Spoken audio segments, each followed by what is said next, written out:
Good morning, and thank you all for being here. I'm Renee Flaherty from the Institute for Justice, and we're very pleased to welcome you here today to announce our motion to intervene in a lawsuit that threatens the economic liberty of transportation entrepreneurs in Chicago. I'll make some introductions. I'm joined here today by Anthony Sanders. He's also an IJ attorney and the lead attorney on the case. And we're here today with our three clients, who are all ride-sharing drivers in Chicago. We have Dan Burgess, who drives for UberX, Sidecar, and Lyft, Ted Liu, who drives for UberX and Lyft, and Dustin Morby, who also drives for UberX and Lyft. And we're also joined today by the staff of the Institute for Justice's University of Chicago Law School Clinic on Entrepreneurship. So we have Sal Churi, Beth Krieger, and Brooke Fallon here with us today. So after those introductions, I'm going to make a few more remarks, and then I'll turn it over to Anthony to give you more details about the case. And then he's going to turn it over to our client Dan to tell you why he's here today and what this case means to him. And then we'll open it up to questions from you. So first of all, the Institute... Yes? Oh, sure. Absolutely. I'm Renee Flaherty, RENEE FLAHERTY, with the Institute for Justice. So the Institute for Justice is a public interest law firm that litigates across the country to restore constitutional limits on government power. As I said before, we have chapters all across the country, including here in Chicago, where we have a clinic with the University of Chicago Law School. So the Institute has been fighting for transportation freedom for over 20 years. And we've won victories in places like New York, Denver, and Milwaukee on behalf of transportation entrepreneurs. Today we're here to announce our latest fight for transportation freedom on behalf of Chicago ride-sharing drivers. Anthony? Thank you, Renee. Hello, good morning, and welcome. My name is Anthony Sanders, Sanders, and I am an attorney with the Institute for Justice in our Minnesota chapter. We are here today, so I'll start over. Give you a moment.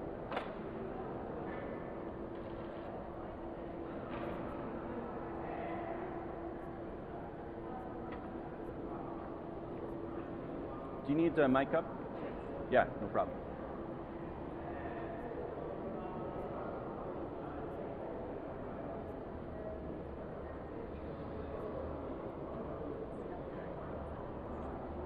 Maybe I'll, yeah. Oh, great.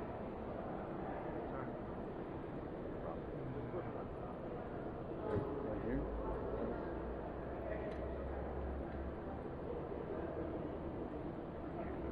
Thank you.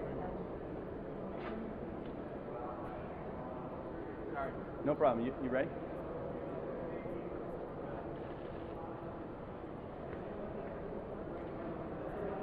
That's why I hate doing things live. Good? Thanks.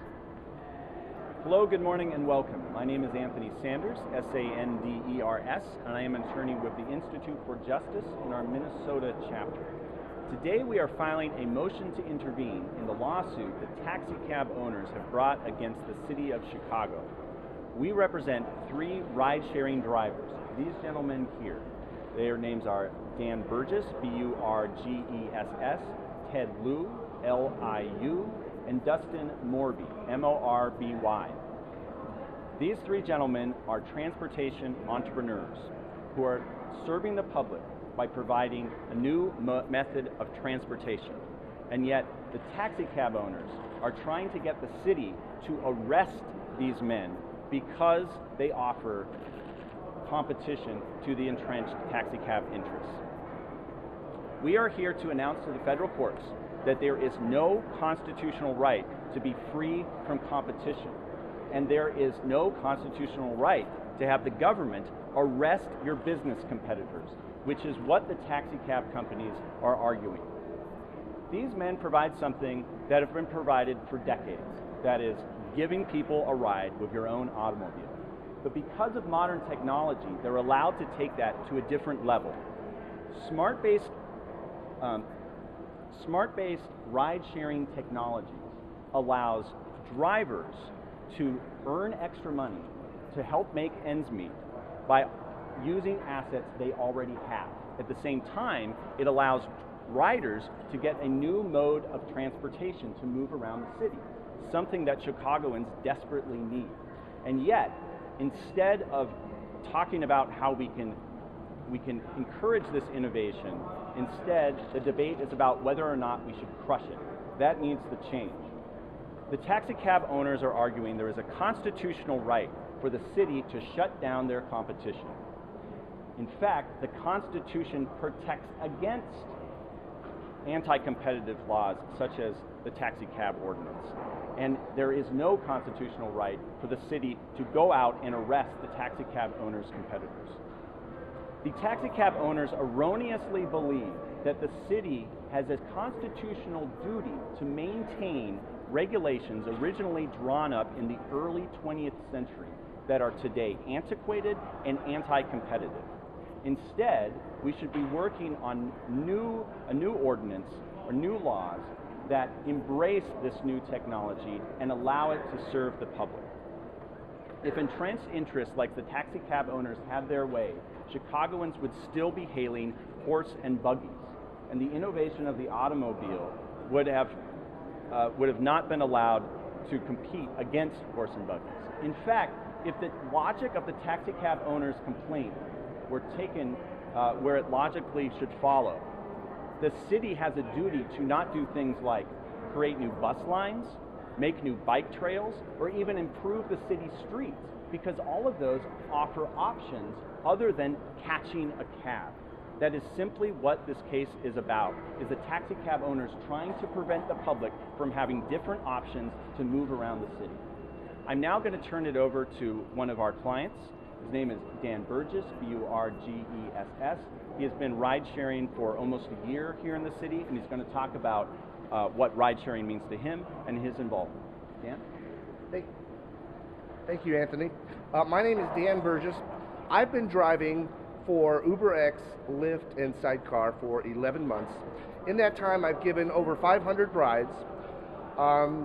The process is safe and convenient. To use ride sharing, one installs an app on a smartphone and puts in credit card information into the app. Then using the GPS on the smartphone, one can request a ride. We drive to where they are and pick them up.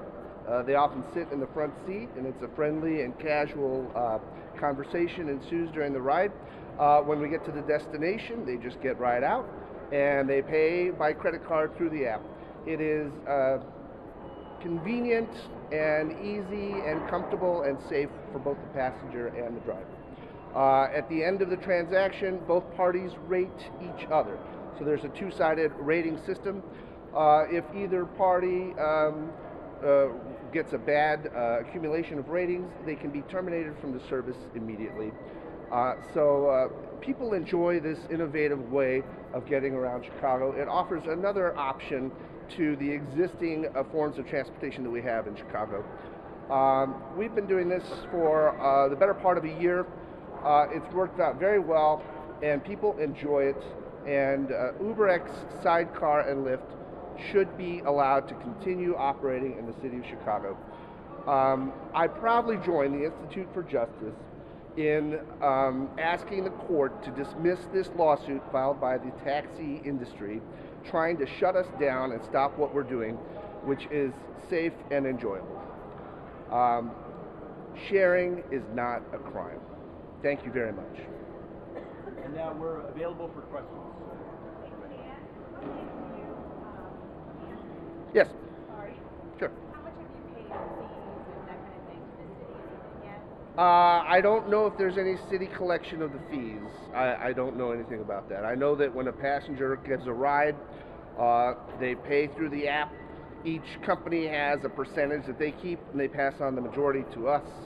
I don't know what might go to the city. But you don't pay specifically, like cabbies have to pay for their medallion. You don't pay anything to the city. I'm not aware of any payment like that. So I guess what I'm interested in asking is what makes you guys different from cab drivers, and what makes you exempt to the same rules as they of regulation? Well, and I like to say our involvement in this lawsuit is not about sensible, reasonable regulation related to health and safety that the city is thinking about in regulating ride sharing. This lawsuit is about the taxi cab owners' attempt to use their antiquated ordinance, taxi cab ordinance, to stifle ride sharing. So we are not saying that in the future we won't pay fees if there is a reasonable regulation of ride sharing. What we are saying is the taxi cab owners cannot use the federal courts to stifle any ordinance. The taxi cab owners are not just saying that these people should be shut down because they're competition for them now. They're saying any ordinance that would legitimize ride sharing is unconstitutional. And that in itself is an argument that is going to be thrown out of court. Anthony, what were you talking about people being arrested or wanting the cabbies wanting you guys to be arrested? Yeah, that is what they are asking the federal courts to do, is to order the city to enforce to the T the existing taxi cab ordinance that says you need to buy a medallion of perhaps $360,000 in order to drive people around, which would regulate ride sharers in a way that they shouldn't be regulated. Taxi cabs are not the same as ride sharers. They both drive people around the city, but there's no reason to regulate ride sharers the same way because you don't order them the same way. You use your smartphone. You know what cab is going to pick you up. You know what the driver is. But you can use your smartphone to order a cab, so why isn't it equal for ride sharing no matter what the Well, what the taxi cab owners are saying is that you should have to buy a medallion worth $360,000, which was drawn up in an ordinance almost 100 years ago and is anti-competitive and stifles innovation and should never be changed in the future. The owners are saying there should never be any competition against their medallions because they have a constitutional right to keep them at their inflated value. So would you say that no one can justify a medallion? Well, that is not what this lawsuit is about. No, but what it would be. But if the city chose to change its laws and to lift the cap on medallions, like the city of Minneapolis did a few years ago, that is perfectly constitutional. And when the city of Minneapolis did that, the existing taxi cab owners there sued and said that was unconstitutional. That lawsuit was thrown out with help from our law firm that intervened in that case, and this lawsuit will also be thrown out of court. These men are paying nothing us for our services, just like all of our other clients. We represent them pro bono as a public interest law. Anthony, you know regulations coming from the state, from the city. Is there a point at which you say it's too much? We think that reasonable regulation having to do with health and safety is perfectly legitimate, that mandates insurance, which these men already have, which mandates inspections on vehicles.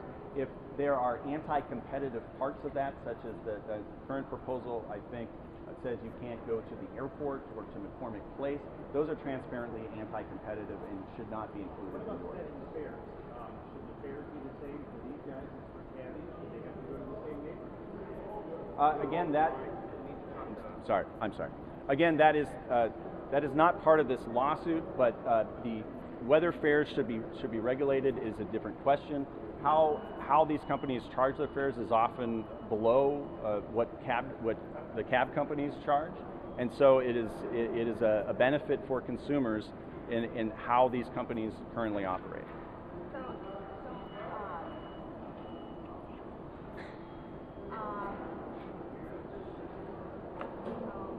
It was a great question. You can call me later, no problem. Absolutely. Can you tell me, like, your insurance companies know that you're driving for ride sharing? And what have you told them about this? I have a personal, I have full coverage insurance on my car. I drive a 2014 Toyota Camry. When I am driving for UberX, there's a full insurance policy in effect, up to $1 million. So my insurance is not needed if I am on my way to a passenger or if I have a passenger in my car. Doesn't it apply? You're operating a commercial enterprise from your vehicle. Is your passenger covered should you plow into a truck? Absolutely.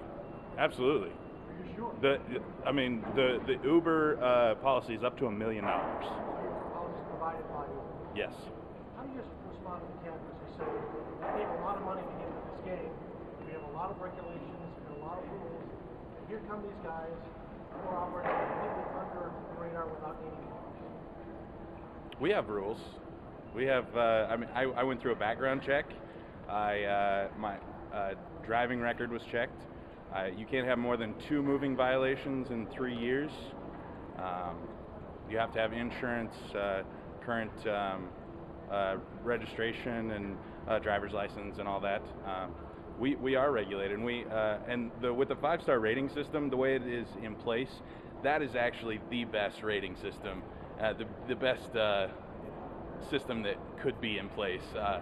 I would like to challenge that if cab companies put a 5-star rating system in place, what would happen? Can you understand where an individual cabbie who's dropped $200 grand on a medallion is coming from when they say that these guys can't just come in here and start doing what we're doing? You know, they invest their life savings in this thing, and they take 20 years for them to make that money back and break even.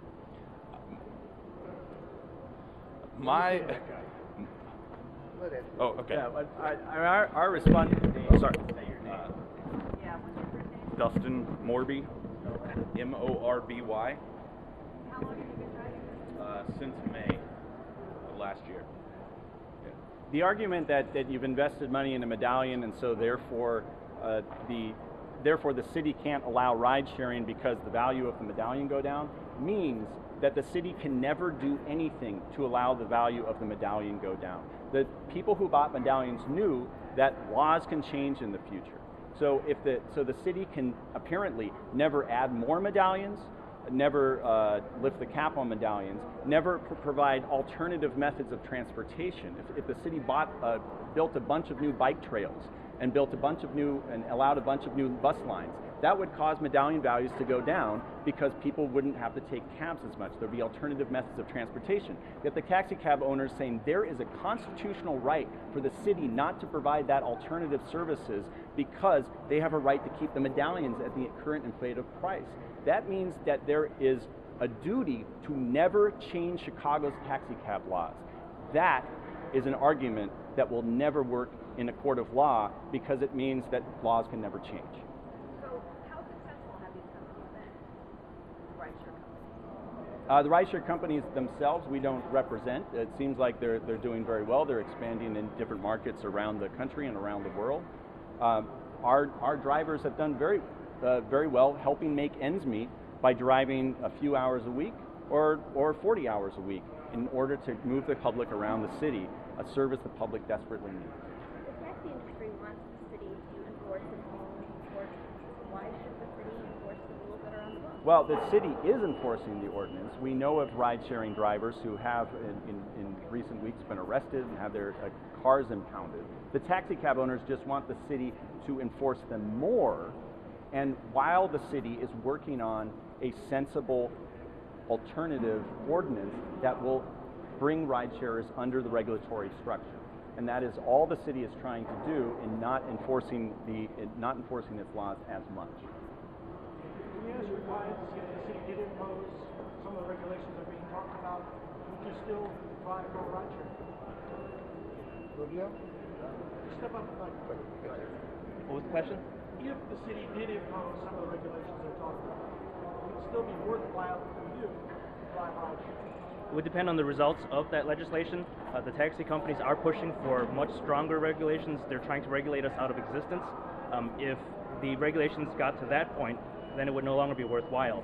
That's why we're trying to work with the city to reach an equitable balance of a reasonable regulation that will allow us to continue in the face of, or coexist with the taxi companies. A lot of our markets do not overlap, so we can cover markets that they do not, they can also cover markets that we do not. So there's also non-overlapping markets. We should be allowed to coexist. There's no reason to legislate your competitors out of business. Ted, T-E-D, Liu, L-I-U.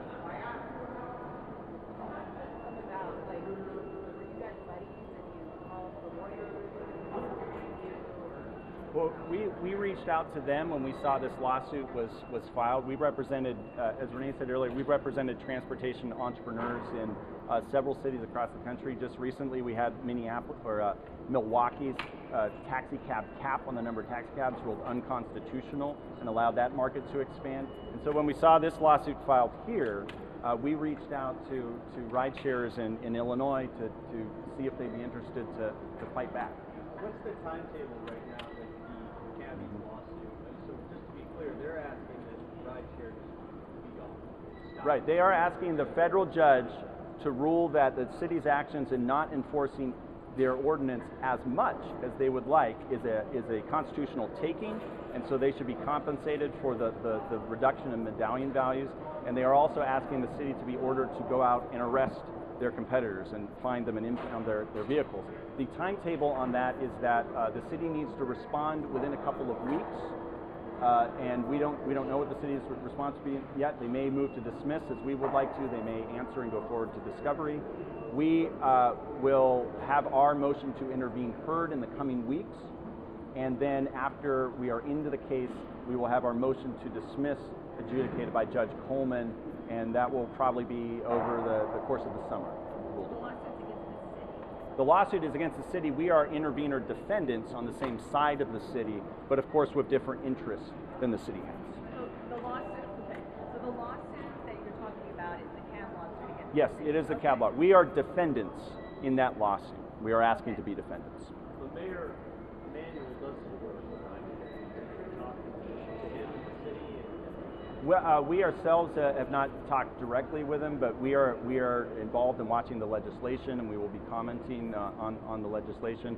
And our friends at the clinic at the University of Chicago, they have been working in the city for 15 years on encouraging entrepreneurship and innovation, and they have been watching closely developments at City Hall, and we're encouraged by some developments, discouraged by others, but we hope the city will come to a good solution.